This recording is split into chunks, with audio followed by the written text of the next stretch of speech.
专业慈善基金会对民国96年4月就开始举办嘉年华来拼爱心，今年已经迈入第15档，相当难能可贵。今年甲北区区公所合作，佮整合产业、甲学术界以及法人的力量，推出55个单位，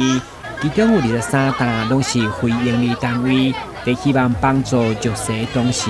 嘛呈现北区社区营造的多元风貌。其中伫昆山科技大学甲台南青年志工中心的设计。市长夫人顶坐民代贵宾，拢到场坐伫大草坪，感受圣诞野餐的滋味，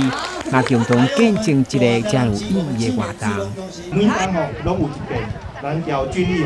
在年底的时候都会跟 NGO 团体来做一个合办。那最主要也是让 NGO 团体在今天的日子里面能够展现他平日的创意那将所得可以挹注到以平常的营运之用。这里代表我们敬义慈善基金会，还有文教基金会、胜利电台、电声电台所有的工作同仁，谢谢你们的光临，谢谢你们的爱心，谢谢。开幕式当中，专业慈善基金会由李董事长代表，伫市长夫人甲区长的见证，分别捐赠予临安基金会甲善保社会福利基金会，总共20万，来帮助家有孤单老人中病危险。爱心不落人后，取之于社会，用之于社会。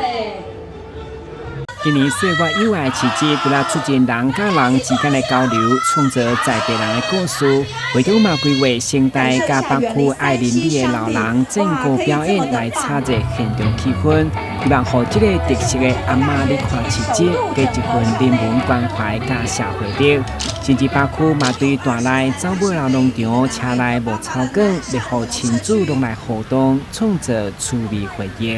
今日新闻，军职采访报道。